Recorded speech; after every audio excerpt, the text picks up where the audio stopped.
നമസ്കാരം, എൻ്റെ പേര് തോമസ് രഞ്ജിത്ത്. ഞാൻ കൊച്ചിയിൽ വർക്ക് ചെയ്യുന്ന ഒരു പീഡിയാട്രിഷ്യനാണ്. മേജർ മെഡിക്കൽ മൈൽ സ്റ്റോൺസ് അഥവാ മെഡിസിനിൽ വന്നിട്ടുള്ള പ്രധാന നാഴികക്കല്ലുകൾ എന്നുള്ള രീതിയിലാണ് ഈ ഒരു ടോക്ക് പ്ലാൻ ചെയ്തിരിക്കുന്നത്. അപ്പോൾ ഈ മെഡിസിനിലുള്ള നാഴികക്കല്ലിനേക്കാളും മുമ്പ് മനുഷ്യ ചരിത്രത്തിൽ എന്തൊക്കെ സംഭവിച്ചിട്ടുണ്ടെന്ന് ജസ്റ്റ് ഒന്ന് പറഞ്ഞിട്ട് മെഡിസിൻ്റെ പ്രോപ്പറായിട്ടുള്ള സംഭവത്തിലേക്ക് വരാം. അപ്പോൾ ഒരു 3 ലക്ഷം കൊല്ലം മുമ്പാണ് ഹോമോസാപ്പിയൻസ് എന്ന് പറയുന്ന മനുഷ്യൻ അഥവാ മൃഗം ഇവോൾവ് ചെയ്ത് വന്നു എന്ന് വിശ്വസിക്കുന്നത്. അതിലൊരു 2 ലക്ഷം കൊല്ലം മുമ്പാണ് സ്റ്റോൺ ഏജ്, മനുഷ്യൻ കല്ലുപയോഗിച്ച് ആയുധങ്ങൾ ഉണ്ടാക്കാനും ഇതൊക്കെ പഠിക്കുന്നത്. അപ്പോൾ ഈ 2 lakh years to 3500 BCE, അത് പണ്ട് നമ്മൾ കാലഘട്ടം പറയുമ്പോൾ BC AD എന്നാണ് പറഞ്ഞിരിക്കുന്നത്. അപ്പോൾ അതിലൊരു റിലീജിയസ് ഓവർടോൺ വരുന്ന കാരണം BCനെ ഇപ്പോൾ നമ്മൾ BCE ബിഫോർ കോമൺ എറ എന്നും ADനെ കോമൺ എറ CE എന്നാണ് പറയുന്നത്. അപ്പോൾ ഈ സ്റ്റോൺ ഏജ് എന്ന് പറയുന്നത് 2 ലക്ഷം കൊല്ലം മുമ്പ് തുടങ്ങി 3500 BCE വരെയുള്ള കാലഘട്ടമാണ്. ആ കാലഘട്ടത്തിൽ നമുക്ക് ചരിത്രം ഒന്നും രേഖപ്പെടുത്തിയിട്ടില്ല. അതുകൊണ്ട് തന്നെ അതിനെ പറയുന്നത് പ്രീ ഹിസ്റ്റോറിക് ഇറ എന്നാണ്. അപ്പോൾ ആ കാലത്ത് മനുഷ്യൻ എന്തൊക്കെ ചെയ്തു എന്നുള്ളതൊക്കെ എഴുതി വെച്ചിട്ടുള്ള ഒരു തെളിവുകളുമില്ല. അല്ലാണ്ടുള്ള ചെറിയ തെളിവുകളിൽ നിന്ന് നമ്മൾ അനുമാനിച്ചിട്ടുള്ള കാര്യങ്ങളാണ് ഈ പ്രീ ഹിസ്റ്റോറിക് ഇറയിലുള്ളത്. പിന്നെ വരുന്നത് 3500 BCE ടു 500 BCE. ആ സമയമാണ് നമ്മൾ ഹിസ്റ്റോറിക് ഇറ എന്ന് പറയുന്നത്. ആ സമയത്താണ് ഈ ബ്രോൺസ് ഏജ്, അയേൺ ഏജ് എന്നൊക്കെ പറയുന്ന കാലഘട്ടം വരുന്നത്. ആ സമയത്താണ് ഗ്രീസിലുള്ള ഹെറോഡോട്ടസ് എന്ന് പറയുന്ന ആദ്യത്തെ ചരിത്രകാരൻ എന്ന് പറയുന്ന ആളൊക്കെ വരുന്നത് ഈ അയേൺ ഏജ് ടൈമിലാണ്. 1200 BCE സമയത്തൊക്കെയാണ് അങ്ങനെ ഒരാൾ വരുന്നത്. അത് കഴിഞ്ഞിട്ട് പിന്നെ ഈ ആർട്ടിൻ്റെ ഇതിൽ നോക്കിക്കഴിഞ്ഞ് കഴിഞ്ഞാൽ 500 BCE ടു 500 CE ആണ് ക്ലാസിക്കൽ എറ എന്ന് പറയുന്നത്. 500 ടു 1400 BCE ആണ് മെഡീവൽ എറ എന്ന് പറയുന്നത്. 1450 ടു 1700 CE ആണ് റിനൈസൻസ് എറ എന്ന് പറയുന്നത്. 1700 തുടങ്ങിയാണ് നമ്മൾ മോഡേൺ എറ എന്ന് പറയുന്നത്. അതിൻ്റെ ഇടയിൽ നമ്മൾ വേൾഡ് വാർ ഉള്ള ഒരു 30 കൊല്ലത്തിന് വേൾഡ് വാർ എറ എന്നും അത് കഴിഞ്ഞിട്ടുള്ള കാലത്തിന് കണ്ടംപററി എറ എന്നൊക്കെ ചിലർ പറയാറുണ്ട്. അപ്രോക്സിമേറ്റ്ലി മറ്റ് ഡെവലപ്മെൻറ്റ് നോക്കുമ്പോഴും റഫ്ലി ഇതൊക്കെ തന്നെയാണ് നമ്മളുടെ ചരിത്രത്തിൻ്റെ കമ്പാർട്ട്മെൻറ്റ്സ്. പ്രീ ഹിസ്റ്റോറിക് എറ, അതായത് മനുഷ്യൻ ഉണ്ടായി എന്ന് പറയുന്ന ഒരു 3 lakh തുടങ്ങി, അല്ലെങ്കിൽ 2 lakh സ്റ്റോണേജ് തുടങ്ങി 2 lakh തുടങ്ങിയുള്ള കാലഘട്ടം 3500 BCE വരെ പ്രീ ഹിസ്റ്റോറിക് എറ. പിന്നെ 3500 BCE തുടങ്ങി 500 CE വരെ ഹിസ്റ്റോറിക് എറ. അത് കഴിഞ്ഞിട്ട് വരുന്ന മിഡീവൽ എറ, പിന്നെ വരുന്ന റിനൈസൻസ് എറ. അതായത് മിഡീവൽ എറയിൽ മൊത്തത്തിൽ ലോകത്തെ ഡെവലപ്മെൻറ്റ് വളരെയധികം നിന്നുപോയ ഒരു കാലഘട്ടമാണ് മിഡീവൽ എറ എന്ന് പറയുന്നത്. അത് കഴിഞ്ഞിട്ടാണ് റിനൈസൻസ്, ഉയർത്തെഴുന്നേൽപ്പിൻ്റെ ഒരു കാലഘട്ടം. അത് ഏകദേശം ഒരു 250-300 കൊല്ലം. അത് കഴിഞ്ഞിട്ട് 1700 തുടങ്ങി മോഡേൺ എറ. ഇങ്ങനെയാണ് ഏകദേശം നമ്മളുടെ മെഡിസിൻ്റെ മൈൽ സ്റ്റോൺസ് നമ്മൾ ഡിവൈഡ് ചെയ്യുമ്പോൾ വരുന്നത്. അപ്പോൾ ഇതിൽ ആദ്യം വരുന്നത് പ്രീ ഹിസ്റ്റോറിക് മെഡിസിൻ, അതായത് രേഖപ്പെടുത്തിയിട്ടുള്ള ചരിത്രത്തിന് മുമ്പുള്ള കാലഘട്ടത്തിൽ മെഡിസിനിൽ എന്തൊക്കെ നടന്നിട്ടുണ്ട് എന്നുള്ളത്. ആ ഒരു കാലഘട്ടത്തിലത്തെ മെഡിസിൻ എന്ന് പറയുന്നത് മറ്റു മൃഗങ്ങൾ എന്തൊക്കെ ചെയ്തിരുന്നോ അതുപോലെയൊക്കെ തന്നെയായിരിക്കും ഈ പറയുന്ന ഹോമോസാപ്പിയൻസും ചെയ്തിട്ടുണ്ടാവുക. കുറേ അസുഖങ്ങളൊക്കെ വന്നിട്ടുണ്ടാവും.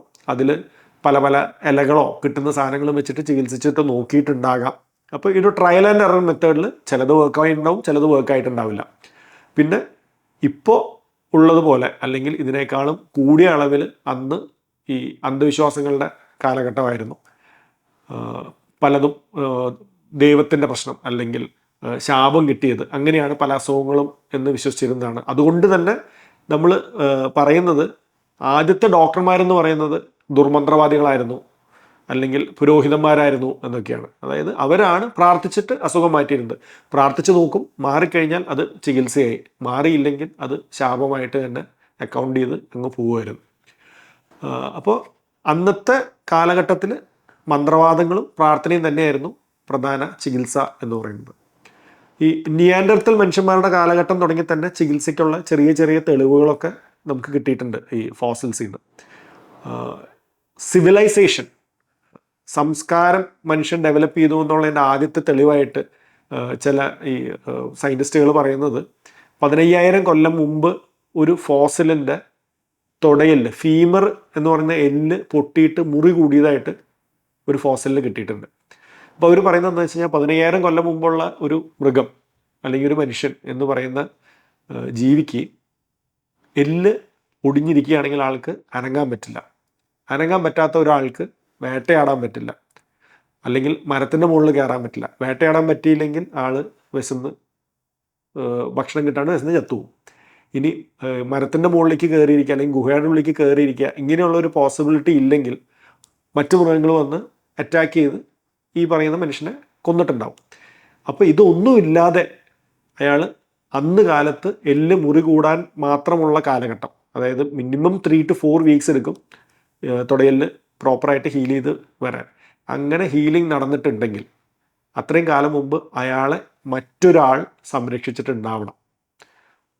ഇയാൾക്ക് ഒരു സ്ഥലത്ത് സേഫായിട്ടുള്ളൊരു സ്ഥലത്ത് ഇരുത്തി അയാൾക്കുള്ള ഫുഡും കാര്യങ്ങളൊക്കെ എത്തിച്ചു കൊടുക്കുന്ന വേറൊരു ജീവി കൂടെ ഉണ്ടെങ്കിലേ അയാളുടെ എല്ല് മുറി കൂടിയിട്ടുണ്ടാവുള്ളൂ. അപ്പോൾ 15,000 കൊല്ലം മുമ്പുള്ളൊരു ഫോസിലിനൊരു എല്ല് മുറി കൂടിയിട്ടുണ്ടെങ്കിൽ അന്നായിരിക്കണം മനുഷ്യൻ ഒരു സാമൂഹിക ജീവി എന്നുള്ള രീതിയിൽ ജീവിച്ചു തുടങ്ങിയതെന്നാണ് പറയുന്നത്. അതായിരിക്കണം ആദ്യത്തെ തെളിവ് എന്ന് പറയുന്നത്. പിന്നെ ഏകദേശം 7,000 കൊല്ലം മുമ്പ് തന്നെ മനുഷ്യൻ പല്ലിന് ചികിത്സ നടത്തിയതിൻ്റെ ചില തെളിവുകളൊക്കെ കിട്ടിയിട്ടുണ്ട്. 6,000 വർഷം മുമ്പ് തന്നെ മാജിക് മഷ്റൂം മനുഷ്യൻ ഉപയോഗിച്ചതിന് തെളിവുകൾ കിട്ടിയിട്ടുണ്ട്. പിന്നെ ഒരു 6,000 വർഷം മുമ്പ് തന്നെ ആഫ്രിക്കയിലും പിന്നെ യൂറോപ്പിലത്തെ ചില ഭാഗങ്ങളിലുള്ള ഫോസിലൊക്കെ തലയോട്ടിയിൽ ഓട്ട കണ്ടെത്തിയിട്ടുണ്ട്. അത് അന്ന് കാലത്തുള്ളൊരു ചികിത്സാ രീതിയായിരുന്നു എന്നാണ് വിശ്വസിക്കുന്നത്. ട്രിപ്പാനിങ് അഥവാ ട്രിഫനിങ് എന്ന് പറയുന്ന ഒരു പരിപാടി. എന്ത് അസുഖം വന്നാലും തലയിലൊരു ഹോൾ ഇട്ട് കഴിഞ്ഞാൽ അസുഖം ആ വഴിക്ക് രക്ഷപ്പെട്ടു പോകും എന്നുള്ളൊരു വിശ്വാസമോ ചികിത്സാ രീതിയോ അങ്ങനെ എന്ത് വേണമെങ്കിലും പറയാം. പക്ഷേ അങ്ങനെ ചെയ്ത് കഴിഞ്ഞിട്ടും തലയോട്ടിയിൽ ഒരു ഹോൾ ഇട്ട് കഴിഞ്ഞിട്ട് അങ്ങനെയുള്ള ആൾക്കാർ പിന്നീടും ജീവിച്ചിരുന്നിരുന്നു. അത് വെച്ചിട്ട് അതിൻ്റെ ഹീലിംഗ് കാണുന്നുണ്ട്. കാരണം അങ്ങനെ ഹോൾ ഇടുന്നതോടുകൂടി ബ്രെയിന് ഡാമേജ് വന്ന് അയാൾ മരിച്ചു പോയി കഴിഞ്ഞാൽ പിന്നെ അവിടെ ഹീലിംഗ് നടക്കില്ല. പക്ഷെ അങ്ങനെയുള്ള ഒരാൾ കുറേ കാലം ജീവിച്ചിരുന്നാൽ ആണ് അവിടെ ഹീലിംഗ് നടക്കുക. അങ്ങനെ ഹീലിംഗ് നടന്നതിൻ്റെ തെളിവുകളും കാണുന്നുണ്ട്. അപ്പോൾ അന്ന് കാലത്ത് വൈഡ്ലി ആക്സെപ്റ്റഡ് ആയിട്ടുള്ള, അതായത് പല ഭൂഖണ്ഡങ്ങളിലുള്ള പല പല ഫോസിലിലും ഇതുപോലെ തലയോട്ടിലുള്ള ഹോളുകൾ നമ്മൾ കണ്ടിട്ടുണ്ട്. അപ്പോൾ അത് അന്നത്തെ ഒരു ചികിത്സാ രീതി ആയിരുന്നിരിക്കാം എന്നാണ് പറയുന്നത്. അപ്പോൾ ഈ പ്രീ ഹിസ്റ്റോറിക് ഇറയിൽ നമുക്കറിയാവുന്ന കാര്യങ്ങൾ ഇത്രയാണ്. ഉള്ള ഫോസിലുകളും ബാക്കിയുള്ള തെളിവുകളും വെച്ചിട്ട് നമുക്ക് മെഡിക്കലി ഇത്രയാണ് മനുഷ്യൻ ആ സമയത്ത് അച്ചീവ് ചെയ്തിട്ടുണ്ടാവുക. ഇനി വരുന്നത് ഏൻഷ്യൻ്റ് ഇറ അഥവാ ട്രഡീഷണൽ മെഡിസിൻ എന്ന് പറയുന്ന കാലഘട്ടമാണ്. അത് 3000 BCE to 500 CE, ഏകദേശം ഒരു 3500 കൊല്ലത്തോളം കിടക്കുന്ന ആ ഒരു കാലഘട്ടത്തിൽ എന്തൊക്കെ സംഭവിച്ചു എന്നുള്ളത്. ഇപ്പോൾ രണ്ടാമത്തെ കാലഘട്ടം എന്ന് പറയുന്നത് ഹിസ്റ്റോറിക് കാലഘട്ടം, അതായത് ചരിത്രം എഴുതി തുടങ്ങിയതിന് ശേഷമുള്ള കാലഘട്ടം. ആ സമയത്താണ് ഈ ട്രഡീഷണൽ മെഡിസിനൊക്കെ പൊന്തി വരുന്നത്. 3000 BCE തുടങ്ങി ഒരു 500 CE വരെയുള്ള ഒരു 3500 കൊല്ലത്തിൻ്റെ ഇടയിലാണ് ഈ സംഭവങ്ങളൊക്കെ നടക്കുന്നത്. ഈ കാലഘട്ടത്തിന് തൊട്ട് മുമ്പുള്ള കാലഘട്ടത്തിലാണ് ഈ മനുഷ്യൻ പ്രകൃതി വിരുദ്ധനാകുന്നത്. അതായത് അവൻ കൃഷി തുടങ്ങുന്നത്, ഡ്രസ്സ് ഇടാൻ തുടങ്ങുന്നത്, ഈ വേറെ ആനിമൽസിനെ ഡൊമസ്റ്റിക്കേറ്റ് ചെയ്യാൻ തുടങ്ങുന്നത്, പോട്ടറി, ഇതൊക്കെ തുടങ്ങുന്നത് ഈ 3000 BCEക്ക് തൊട്ട് മുമ്പുള്ള കാലഘട്ടത്തിലാണ്. നിയോലിത്തിക് ഏജ് എന്ന് പറയുന്നത് സ്റ്റോൺ ഏജിൻ്റെ ഏറ്റവും അവസാന കാലഘട്ടത്തിൽ. അത് കഴിഞ്ഞ ഉടനെയാണ് ഇവർ കുറേ കൂടി ഓർഗനൈസ്ഡ് ആവുന്നത്. മനുഷ്യന്മാർ സിവിലൈസേഷൻ ഫോം ചെയ്യുന്നത് ഈ പറയുന്ന ഹിസ്റ്റോറിക് കാലഘട്ടത്തിലാണ്. അപ്പോഴാണ് എഴുത്തും തുടങ്ങുന്നത്, എഴുതി വയ്ക്കാൻ തുടങ്ങുന്നത്. അപ്പോൾ അതിൽ ഏറ്റവും ആദ്യം വന്നിട്ടുള്ള സിവിലൈസേഷൻ, ഇപ്പോഴത്തെ തെളിവുകൾ വെച്ചിട്ട് നോക്കി കഴിയുമ്പോൾ ഏറ്റവും ആദ്യം വന്നിട്ടുള്ള സിവിലൈസേഷൻ മെസപ്പൊട്ടാമിയൻ സിവിലൈസേഷനാണ്. ഇറാഖ്, കുവൈറ്റ്, സിറിയ ആ ഭാഗത്ത് ടിഗ്രിസ് യൂഫ്രട്ടിസ് നദിയുടെ നടുക്കായിട്ട് വന്നിട്ടുള്ള ഏരിയനെയാണ് ഈ പറയുന്ന മെസപ്പൊട്ടാമിയൻ സിവിലൈസേഷൻ എന്ന് പറയുന്നത്. അപ്പോൾ അവർക്ക് ഈ പറഞ്ഞ പോലെ കൃഷി ഉണ്ടായിരുന്നു, ആനിമൽ ഡൊമസ്റ്റിക്കേഷൻ ഉണ്ടായിരുന്നു, ചക്രങ്ങൾ അവരുപയോഗിച്ചിരുന്നു, ഷിപ്പുകൾ ഉണ്ടാക്കിയിട്ടുണ്ടായിരുന്നു. പിന്നെ അവരാണ് ഈ 60 നമ്പേർഡ് ന്യൂമറിക് സിസ്റ്റം തുടങ്ങിയത്. അങ്ങനെയാണ് ഈ 60 സെക്കൻഡ് ഒരു മിനിറ്റിൽ, 60 മിനിറ്റ് ഒരു മണിക്കൂറിലെന്നുള്ള കണക്കൊക്കെ വരുന്നത് അങ്ങനെയാണ്. ഒരു സർക്കിളിൽ 360 ഡിഗ്രിയൊക്കെ ഈ 60 നമ്പർ ന്യൂമറിക് സിസ്റ്റത്തിൻ്റെ എവല്യൂഷനാണ്. അവരാണ് ആദ്യമായിട്ട് ഒരു വർഷത്തിന് 12 ഭാഗങ്ങളായിട്ട് തിരിക്കുന്നതൊക്കെ. അല്ലാതെ അവരുടെ ഏറ്റവും വലിയൊരു ഡെവലപ്മെൻറ്റ് എന്ന് പറയുന്നത് ഹിസ്റ്ററി മാർക്ക് ചെയ്ത് വെച്ചു എന്നുള്ളതാണ്. അതായത് അവർ എഴുതി, അവരുടെ എഴുത്തിന് ക്യൂണിഫോം റൈറ്റിംഗ് എന്നാണ് പറയുന്നത്. അവർ ടെറാക്കോട്ട കളിമണ്ണിൽ എഴുതിയിട്ട് അത് ബേക്ക് ചെയ്തെടുക്കുകയായിരുന്നു. അപ്പോൾ ടെറാക്കോട്ട ടൈൽസാണ് അവരുടെ ചരിത്രം എഴുതി വെച്ചിട്ടുള്ളത്. അങ്ങനെയാണ് അതിൻ്റെ കാലഘട്ടം നോക്കുമ്പോഴാണ് ഇത് ആണ് ഏറ്റവും പഴക്കം ചെന്ന ചരിത്രരേഖകൾ എന്നുള്ള രീതിയിൽ നമുക്ക് കിട്ടിയിട്ടുള്ളത്. അവിടെ തുടങ്ങിയാണ് മനുഷ്യൻ്റെ ചരിത്രം തുടങ്ങുന്നത്. അപ്പോൾ അതിലത്തെ ചില ക്ലേ ടാബ്ലറ്റ്സ് ഡീകോഡ് ചെയ്തെടുത്തപ്പോൾ അതിൽ വിഷചികിത്സയുണ്ട് എന്ന് മനസ്സിലായി. ഇതൊക്കെ ഇപ്പോഴത്തെ കാലഘട്ടത്തിൽ, അതായത് 18th സെഞ്ചുറി 19th സെഞ്ചുറിയിലൊക്കെയാണ് ഇതൊക്കെ ചിലതൊക്കെ റിക്കവർ ചെയ്തെടുത്തത്. അങ്ങനെ ഡീകോഡ് ചെയ്തെടുത്തപ്പോഴാണ് ചിലത് വിഷചികിത്സയൊക്കെ ഉണ്ടെന്ന് മനസ്സിലായിട്ടുള്ളത്. അത് കൂടാണ്ട് അന്നത്തെ കാലഘട്ടത്തിലത്തെ മെയിൻ ആയിട്ടുള്ള 2 എഴുത്തുകൾ എന്ന് പറയുന്നത്, ഒന്ന് കോഡ് ഓഫ് ഹമുറാബി എന്ന് പറയുന്നൊരു സംഭവവും പിന്നെ എപ്പിക് ഓഫ് ഗിൽഗമേഷ് എന്ന് പറയുന്ന സംഭവമാണ്. അതിൽ ഈ കോഡ് ഓഫ് ഹമുറാബി എന്ന് പറയുന്നത് ഒരു ബാബിലോണിയൻ രാജാവായിരുന്നു ഹമുറാബി എന്ന് പറയുന്നത്. അവരുടെ നിയമങ്ങൾ എഴുതി വെച്ചിട്ടുള്ളതാണ് കോഡ് ഓഫ് ഹമുറാബി. അവരുടെ അമ്പലത്തിൽ ഒരു സ്തൂപത്തിൻ്റെ മുകളിൽ അവർ നിയമങ്ങൾ എഴുതി വെച്ചിരിക്കുകയാണ്. 282 നിയമങ്ങൾ അതിലുണ്ടായിരുന്നു. അപ്പോൾ അതിൽ എല്ലാ സിവിൽ ക്രിമിനൽ കേസുകളുടെയൊക്കെ ശിക്ഷകൾ എന്താണെന്നൊക്കെ എഴുതി വെച്ചിട്ടുണ്ട്. അതിൻ്റെ കൂട്ടത്തിൽ ചികിത്സിച്ച് പരാജയപ്പെട്ടാൽ എന്ത് ശിക്ഷ കൊടുക്കണം, ചികിത്സിച്ച് രോഗി മരിച്ചു പോയാൽ എന്ത് ശിക്ഷ കൊടുക്കണം എന്നുള്ളതൊക്കെ വളരെ വ്യക്തമായിട്ട് എഴുതി വെച്ചിട്ടുണ്ട്. അപ്പോൾ മെഡിക്കൽ ടെക്സ്റ്റ് ബുക്ക് കണ്ടുപിടിക്കുന്നതിനേക്കാളും മുമ്പ് നമ്മുടെ അടുത്തുള്ളത് ഈ മെഡിസിൻ ഫെയിലിയർ ആയിക്കഴിഞ്ഞാൽ എന്ത് ചെയ്യണം എന്നുള്ള രേഖകളാണ്. അതിനെ പറയുന്ന പേരെന്നല്ല, അത് എഴുതി വെച്ചിട്ടുള്ളത് കോഡ് ഓഫ് ഹമുറാബിയിലാണ്.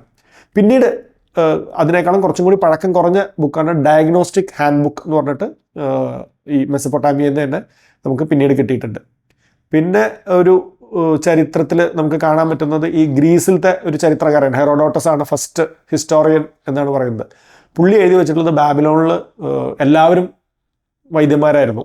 അതായത് വഴിയിൽ അന്നൊക്കെ അസുഖങ്ങൾ വളരെ കോമൺ ആണ്. അപ്പോൾ വഴിയിലൊക്കെ ആരെങ്കിലുമൊക്കെ കിടക്കുന്നുണ്ടാവും.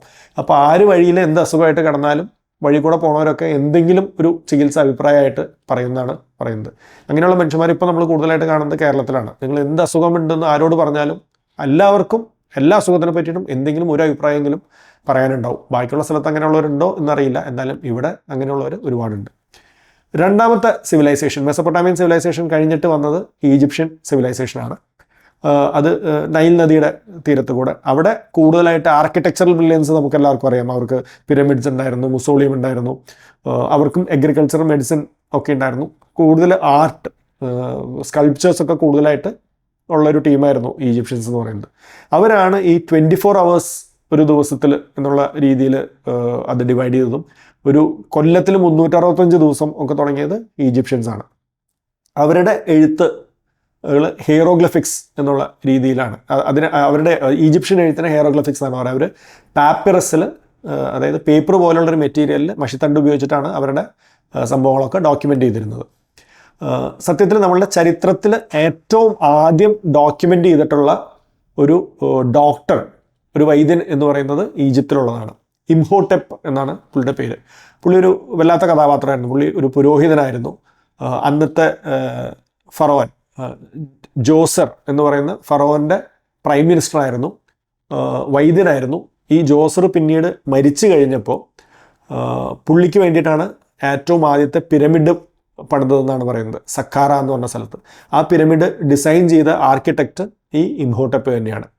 ഇംഹോടെപ്പ് ഒരു പുരോഹിതനായിരുന്നെങ്കിലും ആള് അസുഖങ്ങൾ വരുമ്പോൾ പ്രാർത്ഥിച്ച് മാറ്റുന്നതിന് പകരം വളരെ ക്ലിയർ ആയിട്ട് മരുന്ന് കൊടുത്ത് മാറ്റുന്ന പരിപാടികൾ ഡോക്യുമെൻ്റ് ചെയ്ത് വെച്ചിരുന്ന ഒരാളായിരുന്നു.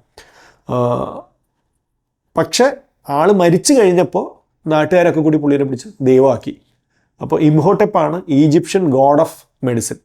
തൊട്ടപ്പുറത്തെ നെയ്ബറിങ് കൺട്രീസിലൊക്കെ ഇതിൻ്റെയൊക്കെ മോഡിഫിക്കേഷൻസും വേരിയേഷൻസൊക്കെ വരും. അങ്ങനെ ഗ്രീക്ക് ഗോഡ് ഓഫ് മെഡിസിൻ ഉണ്ട്, എസ്ക്ലേപ്പിയസ് എന്ന് പറയുന്നത്. പുള്ളിക്കാരൻ ഈ ഇംഹോടെപ്പ് തന്നെയാണ് ഗ്രീസിലെത്തിയപ്പോൾ എസ്കേപ്ലേസ് ആയെന്നാണ് പറയുന്നത്.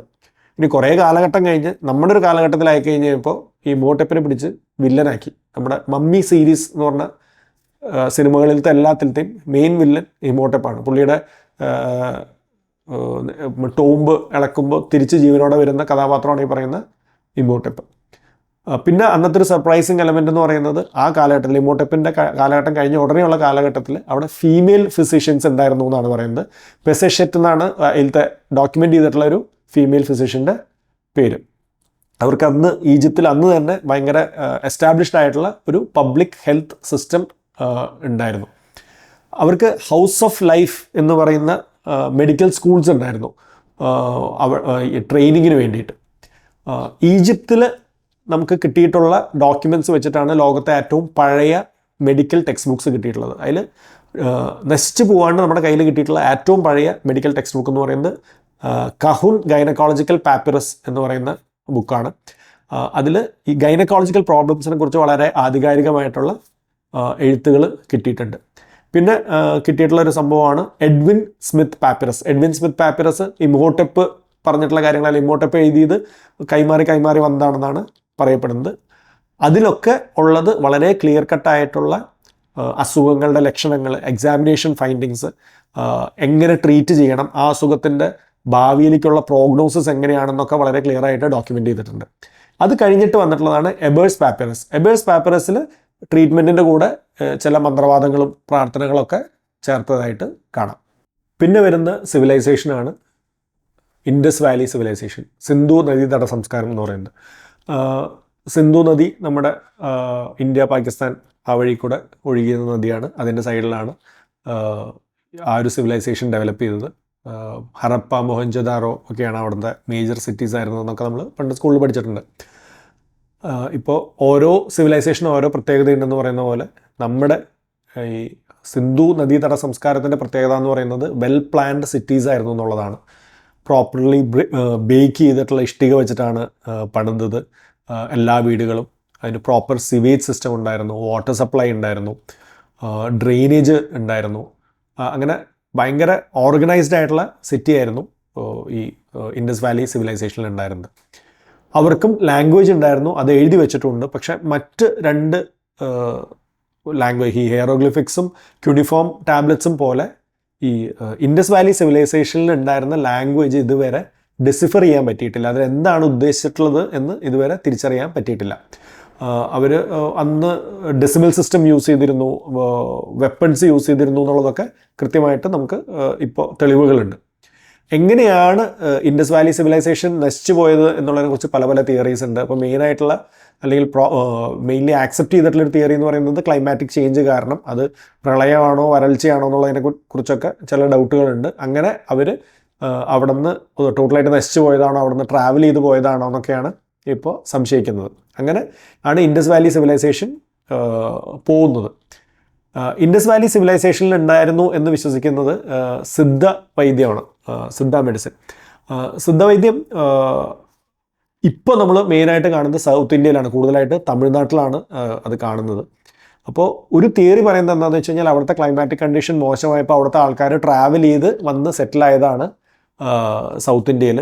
അപ്പോൾ ദ്രവീഡിയൻസ് ആയിരുന്നു ആദ്യം ഇൻഡസ് വാലി സിവിലൈസേഷനിൽ സെറ്റിൽ ചെയ്തിരുന്ന ആൾക്കാരെന്നാണ് ഒരു ഗ്രൂപ്പ് ഓഫ് ആൾക്കാർ പറയുന്നത്. അതങ്ങനെ വിശ്വസിക്കാൻ മറ്റൊരു കാരണം എന്ന് പറയുന്നത് ലാംഗ്വേജ് ആണ്.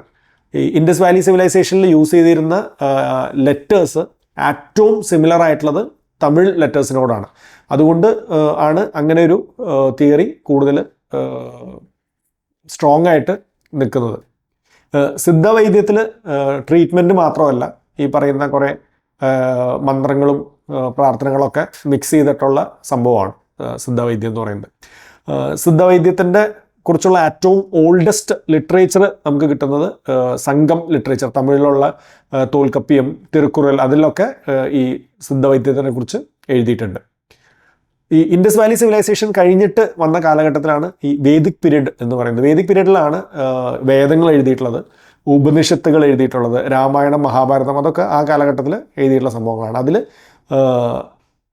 ഋഗ്വേദയിലൊക്കെയാണ് നമ്മളുടെ ഏറ്റവും ആദ്യത്തെ മെഡിക്കൽ ഹിസ്റ്ററിയൊക്കെ നമുക്ക് പ്രോപ്പറായിട്ട് ഡോക്യുമെൻറ്റഡ് ആയിട്ട് കിട്ടിയിട്ടുള്ളത്. അന്ന് കാലത്ത് അവിടെ ഉണ്ടായിരുന്ന യൂണിവേഴ്സിറ്റിയാണ് ടാക്സില അഥവാ തക്ഷശില യൂണിവേഴ്സിറ്റി എന്ന് പറയുന്നത്. അതായത് ഇപ്പോഴത്തെ പാകിസ്ഥാനിലെ റാവൽപിണ്ടിയുടെ അടുത്താണ് ഈ പറഞ്ഞ സ്ഥലമുള്ളത്. അത് സ്ഥാപിച്ചത് ഭരതൻ, കിങ് ഭരത എന്ന് പറയുന്നത് നമ്മളുടെ രാമായണത്തിൽ രാമൻ്റെ അനിയനായിട്ട് വരുന്ന ഭരതനാണ് തക്ഷശില യൂണിവേഴ്സിറ്റി സ്ഥാപിച്ചതെന്നാണ് പറയുന്നത്. അത് തുടങ്ങിയത് ഒരു വേദിക് സെൻ്ററായിട്ടാണ്. പിന്നീട് അത് ഒരു ബുദ്ധിസ്റ്റ് സ്കോളാസ്റ്റിക് സെൻ്ററായി മാറി. അവിടെ അത് മാത്രമല്ല, റിലീജിയൻ മാത്രമല്ല, astronomy, mathematics, medicine, philosophy, literature, architecture, economics, politics, അങ്ങനെ ഒരുപാട് കാര്യങ്ങൾ അവിടെ പഠിപ്പിച്ചിരുന്നു. അവിടെ പഠിപ്പിച്ചിരുന്ന 2 ഫേമസ് ടീച്ചേഴ്സാണ്. ഒന്ന് പാണിനി, അതായത് സംസ്കൃതത്തിലത്തെ ഫസ്റ്റ് ഗ്രാമർ ബുക്ക് എഴുതിയ പാണിനിയും ചാണക്യനും. അവർ രണ്ടുപേരും അവിടുത്തെ ടീച്ചേഴ്സായിരുന്നു എന്നാണ് പറയുന്നത്. ചരക, നമ്മളുടെ മെഡിക്കൽ ഹിസ്റ്ററിയിലേക്ക് വരുന്ന ഒരു മേജർ ഫിസിഷ്യനാണ് ചരക അവിടുത്തെ സ്റ്റുഡൻ്റ് ആയിരുന്നു. അതുപോലെ ചന്ദ്രഗുപ്ത മൗര്യ, ഇന്ത്യ കണ്ടിട്ടുള്ള ഏറ്റവും എമിനൻ്റ് ആയിട്ടുള്ള രാജാക്കന്മാരിൽ ഒരാളായിട്ടുള്ള ചന്ദ്രഗുപ്ത മൗര്യ അവിടുത്തെ സ്റ്റുഡൻ്റ് ആയിരുന്നു എന്നാണ്. പുള്ളിനെ അങ്ങോട്ട് വിട്ടത് ചാണക്യയാണ് വിളിച്ചുകൊണ്ടെന്ന് പഠിപ്പിക്കാൻ കൊണ്ടുപോയെന്നൊക്കെയാണ് പറയുന്നത്. ചന്ദ്രഗുപ്ത മൗര്യ അവിടെ വെച്ചിട്ട് അലക്സാണ്ടറിനെ കണ്ടുമുട്ടിയെന്ന് അവർ തമ്മിൽ ഒരുപാട് ഐഡിയാസ് ഡിസ്കസ് ചെയ്തു എന്നൊക്കെ ചില എന്താ പറയുക തിയറികൾ ഉണ്ട്. പിന്നെ കുറേയും കൂടി കാലം കഴിഞ്ഞിട്ട് വന്നിട്ടുള്ളൊരു മേജർ യൂണിവേഴ്സിറ്റിയാണ് നളന്ദ യൂണിവേഴ്സിറ്റി. നളന്ദ യൂണിവേഴ്സിറ്റി കുമാരഗുപ്ത സ്ഥാപിച്ച യൂണിവേഴ്സിറ്റിയാണ്. അവിടെയും മെഡിസിൻ പഠിപ്പിച്ചിരുന്നു. അവിടുത്തെ മേജർ മെഡിസിൻ എന്ന് പറയുന്നത് ആയുർവേദമായിരുന്നു. അപ്പോഴേക്കും ആയുർവേദം ഭയങ്കര സ്ട്രോങ് ആയിട്ടുണ്ടായിരുന്നു. ആര്യഭട്ട, നമ്മളുടെ ഈ most famous mathematician from India, അവിടുത്തെ യൂണിവേഴ്സിറ്റിയിലത്തെ ചീഫായിരുന്നു, നളന്ദ യൂണിവേഴ്സിറ്റിയിലത്തെ ചീഫായിരുന്നു എന്നാണ് പറയുന്നത്. പിന്നെ ചൈനീസ് യാത്രികർ, പിന്നെ ബുദ്ധിസ്റ്റ് മോങ്സ്, അങ്ങനെ ഒരുപാട് പേര് അവിടെ വന്ന് പഠിച്ചു പോയിട്ടുണ്ട്. അവർ പറഞ്ഞിട്ട് അവരുടെ ഡോക്യുമെൻറ്റേഷനിലൊക്കെ നളന്ദ യൂണിവേഴ്സിറ്റിനെ പറ്റിയിട്ട് ഒരുപാട് ഡീറ്റെയിൽസ് നമുക്ക് അറിയാം. ഇനി ഈ കാലഘട്ടത്തിലത്തെ മെഡിസിൻ സ്പെസിഫിക് ആയിട്ട് എടുത്തു കഴിഞ്ഞാൽ നേരത്തെ പറഞ്ഞ പോലെ ഋഗ്വേദയിലാണ് ഏറ്റവും അധികം മെഡിക്കൽ കാര്യങ്ങൾ നമുക്ക് ഡോക്യുമെൻ്റ് ചെയ്തിട്ടുള്ള ഏറ്റവും പഴയ വന്നിട്ടുള്ളത് ഋഗ്വേദയിലാണ്. അതിൽ അശ്വിനി കുമാരന്മാർ എന്ന് പറയുന്ന 2 ഫിസിഷ്യൻസിനെ പറ്റി പറയുന്നുണ്ട്. ദേവവൈദ്യന്മാരെന്നാണ് അവർ പറയുന്നത്. അവരന്ന് ചെയ്തിട്ടുള്ള സർജറികൾ എന്ന് പറയുന്നത് നമുക്ക് ഇന്ന് പോലും ഇമാജിൻ ചെയ്യാൻ പറ്റാത്ത സാധനങ്ങളാണ്. ചവന മഹർഷിയുടെ തല ദക്ഷ്യൻ തല രണ്ടായിട്ടല്ല, തലയും ബോഡിയും 2ആയിട്ട് മുറിച്ചു കഴിഞ്ഞപ്പോൾ അത് ഇവർ അശ്വിനി കുമാരന്മാർ തുന്നിച്ചേർത്തു. രിജാശ്വ എന്ന് പറഞ്ഞ ആളുടെ കണ്ണ് സർജറി ചെയ്തു. പിന്നെ പുഷ്ണ എന്ന് പറഞ്ഞ ആൾക്ക് ഡെൻ്റൽ ഇംപ്ലാന്റേഷൻ ചെയ്തു.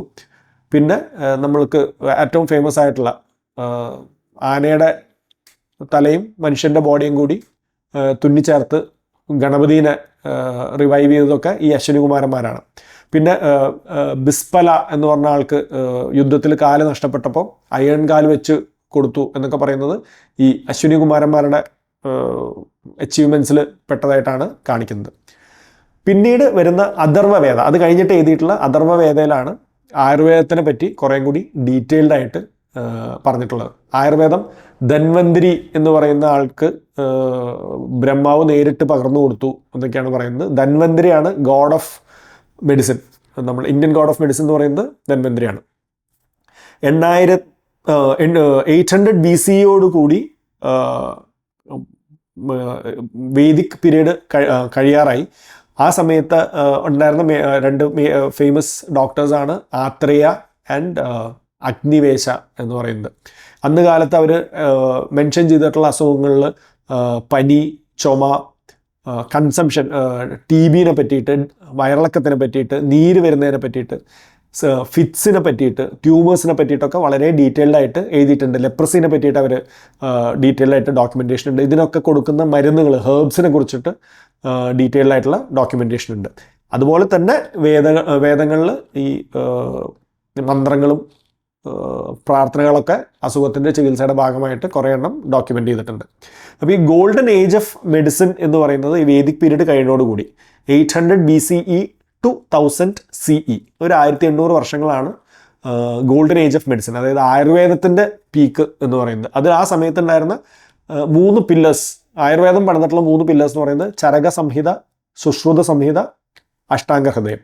അതിൽ ചരക സംഹിത എന്ന് പറയുന്നത് ചരകൻ, ഒരു കുഷൻ എംപയർ ഉണ്ടായിരുന്നു കനിഷ്ക എന്ന് പറഞ്ഞിട്ട്, കനിഷ്കയുടെ കൊട്ടാരം വൈദ്യനായിരുന്ന ചരകൻ ആണ് ചരക സംഹിതയുടെ മെയിൻ ആയിട്ടുള്ള കോൺട്രിബ്യൂട്ടർ. പുള്ളി മാത്രം എഴുതുന്നുണ്ടാവില്ല, ആ കാലഘട്ടത്തിൽ കളക്ട് ചെയ്തിട്ടുള്ള എല്ലാ ഇൻഫർമേഷനും കളക്ട് ചെയ്ത് വെച്ചിട്ടുള്ളതാണ് ചരക സംഹിതയിൽ. പിന്നെയുള്ളതാണ് സുശ്രുത സംഹിത. ഈ ഇന്ത്യയിൽ നിന്ന് ഏറ്റവും സെലിബ്രേറ്റഡ് ആയിട്ടുള്ള മെഡിക്കൽ ടെക്സ്റ്റ് ബുക്സ് എന്ന് പറയുന്നത് സുശ്രുത സംഹിതയാണ്. പിന്നെയുള്ളത് അഷ്ടാംഗഹൃദയം വാഗ്ഭട്ടൻ എഴുതിയത്. ഈ ആയുർവേദത്തിൻ്റെ ബേസിക് പില്ലേഴ്സ് എന്ന് പറയുന്നത് പഞ്ചമഹാഭൂതം ത്രിദോഷ തിയറി, വാദം പിത്തം കഫം, ഇത് മൂന്നെണ്ണത്തിനും ബാലൻസ് തെറ്റുമ്പോഴാണ് അസുഖങ്ങൾ വരുന്നത് എന്നുള്ളൊരു കോൺസെപ്റ്റാണ് ആയുർവേദത്തിൽ പറഞ്ഞു വെക്കുന്നത്.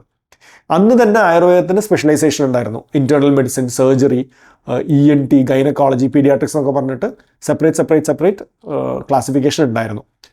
അതുപോലെ മെഡിസിൻ പോലെ തന്നെ ഇമ്പോർട്ടൻ്റ് ആണ് ഹൈജീൻ, ഡയറ്റ് എന്നൊക്കെ പറഞ്ഞു വെച്ചിട്ടുണ്ട് ആയുർവേദത്തിൽ. അതിൽ തന്നെ നേരത്തെ പറഞ്ഞ പോലെ ഈ സുശ്രുതയാണ് one of the father of surgery എന്ന് നമ്മൾ പറയുന്നത് സുശ്രുതേനെ പറ്റിയാണ്. ആളുടെ ഡോക്യുമെൻറ്റേഷനും ആൾ എഴുതി വെച്ചിട്ടുള്ളതും അത്രയും ഡീറ്റെയിൽഡ് ആയിട്ടുള്ള കാര്യങ്ങളാണ് പറഞ്ഞിട്ടുള്ളത്. ആക്സിഡൻ്റൽ ഇഞ്ചുറീസിനെ പുള്ളി 6 തിരിച്ചിട്ടുണ്ടായിരുന്നു. ഫ്രാക്ചേഴ്സിനെ 12 ടൈപ്പായിട്ട് തിരിച്ചിട്ടുണ്ടായിരുന്നു. അതുപോലെ ഡിസ്ലൊക്കേഷൻ 6 ടൈപ്പായിട്ട് തിരിച്ചിട്ടുണ്ടായിരുന്നു. മുറിവുകൾ ചികിത്സിക്കാൻ 60 ഡിഫറെൻറ്റ് രീതികൾ, 120 സർജിക്കൽ ഇൻസ്ട്രുമെൻറ്റ്സ്, 300 സർജിക്കൽ പ്രൊസീജിയേഴ്സ്, പിന്നെ ഫിസിയോതെറാപ്പി, റീഹാബിലിറ്റേഷൻ, ഇതിനെക്കുറിച്ചൊക്കെ ഭയങ്കര ഡീറ്റെയിൽഡ് ആയിട്ടുള്ള ഡോക്യുമെൻറ്റേഷൻ സുശ്രുതയുടെ വകയുണ്ടായിട്ടുണ്ട്. ആള് അന്ന് പ്ലാസ്റ്റിക് സർജറിയുടെയൊക്കെ എക്സ്ട്രീം എന്ന് പറയുന്നത്, അന്ന് കാലത്ത് ശിക്ഷാരീതിയായിട്ട് മൂക്ക് ചെത്തിക്കളയുന്ന ഒരു പരിപാടി ഉണ്ടായിരുന്നു. മൂക്ക് ചെത്തിക്കളയുമ്പോൾ മൂക്കിൻ്റെ ഷേപ്പ് റീകൺസ്ട്രക്ട് ചെയ്യാൻ ഫ്ലാപ്പ് എടുത്തിട്ട് സർജറി ചെയ്തിരുന്ന ആളാണ് സുശ്രുത. ആ ഒരു ഇമേജ് നിങ്ങൾ സുശ്രുതയുടെ ഇമേജ് ചെക്ക് ചെയ്ത് കഴിഞ്ഞാൽ മിക്കവാറും ആ നേസൽ സർജറിയുടെ ഇമേജ് ആയിരിക്കും നിങ്ങൾക്ക് കിട്ടുന്നത്. അതുപോലെ ഓട്ടോപ്ലാസ്റ്റി, ചെവിയുടെ നമ്മളുടെ ഉള്ളിലത്തെ എന്താ പറയുക ഇയർ ഡ്രം പൊട്ടിക്കഴിയുന്നത് അത് റീകൺസ്ട്രക്ട് ചെയ്യുന്നതൊക്കെ പുള്ളി ചെയ്തിരുന്നു എന്നാണ്. ഇതൊന്നും കൂടാണ്ട് വേദന കുറയ്ക്കാൻ വേണ്ടി പുള്ളിക്കാരൻ ആ പേഷ്യൻസിനൊക്കെ വൈനും കനാബിസും ഒക്കെ കൊടുത്തിട്ടാണ് ആൾ പ്രൊസീജിയർ ചെയ്തിരുന്നത് എന്നാണ് പറയുന്നത്. അപ്പോൾ അന്ന് കാലത്ത് ഭയങ്കര ഹെഡ് ഓഫ് ടൈം സർജറി ചെയ്തിരുന്ന ഒരാളായിരുന്നു സുശ്രുത എന്ന് പറയുന്നത്. സുശ്രുത സംഹിത ആൾ എഴുതിയ എന്ന് വിശ്വസിക്കുന്ന ടെക്സ്റ്റ് ബുക്ക് പിന്നീട് 8th സെഞ്ച്വറിയിൽ അറബിക്കിലേക്ക് ട്രാൻസ്ലേറ്റ് ചെയ്തിട്ടുണ്ട്. 19th സെഞ്ച്വറിയിൽ ജർമ്മൻ ലാംഗ്വേജിലേക്ക് ട്രാൻസ്ലേറ്റ് ചെയ്തിട്ടുണ്ട്. സ്പാനിഷ് ലാംഗ്വേജിലേക്ക്, സ്പാനിഷ് അല്ല ലാറ്റിനിലേക്ക് ട്രാൻസ്ലേറ്റ് ചെയ്തിട്ടുണ്ട്. പിന്നെ 1907 നമ്മളുടെ കൽക്കട്ടയിൽ ഒരു പുള്ളിക്കാരൻ അത് ഇംഗ്ലീഷിലേക്കും ട്രാൻസ്ലേറ്റ് ചെയ്തിട്ടുണ്ട്. അപ്പോൾ ഒരുപാട് ലാംഗ്വേജിലേക്ക്, ഒരുപാട് രാജ്യങ്ങളിലേക്ക് കയറിപ്പോയിട്ടുള്ള ഡീറ്റെയിൽഡ് ആയിട്ടുള്ളൊരു ബുക്കാണ് സുശ്രുത സംഹിത എന്ന് പറയുന്നത്. അപ്പോൾ ഇതിൽ നമുക്ക് വളരെ ക്ലിയറായി ഡോക്യുമെൻ്റ് ചെയ്തിട്ടുള്ള മെഡിക്കൽ അച്ചീവ്മെൻറ്റ്സ് തന്നെ ഒരുപാടുണ്ടായിരുന്നു ആ കാലഘട്ടത്തിൽ.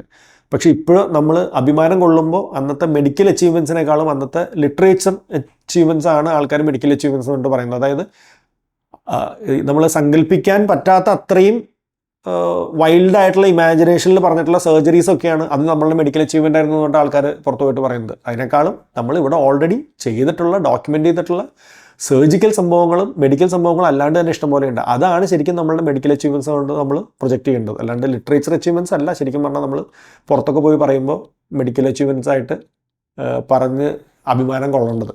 അൺഫോർച്ചുനേറ്റ്ലി അതാണ് ഇപ്പോൾ സംഭവിക്കുന്നത്. പിന്നെ വന്നിട്ടുള്ളൊരു സിവിലൈസേഷനാണ് ചൈനീസ് സിവിലൈസേഷൻ എന്ന് പറയുന്നത്. ചൈനീസ് സിവിലൈസേഷൻ എന്ന് പറയുന്നത് യെല്ലോ ആൻഡ് യാങ്സെ റിവേഴ്സ്, ആ 2 നദികളുടെ ഇടയിൽ ഡെവലപ്പ് ചെയ്തിട്ടുള്ള സിവിലൈസേഷനാണ്. ചൈനീസ് സിവിലൈസേഷൻ മറ്റ് സിവിലൈസേഷനോട് വെച്ച് നോക്കുമ്പോൾ കുറേ കൂടി പ്രൊട്ടക്റ്റഡ് ആയിട്ടുള്ള ഒരു സ്ഥലമായിരുന്നു.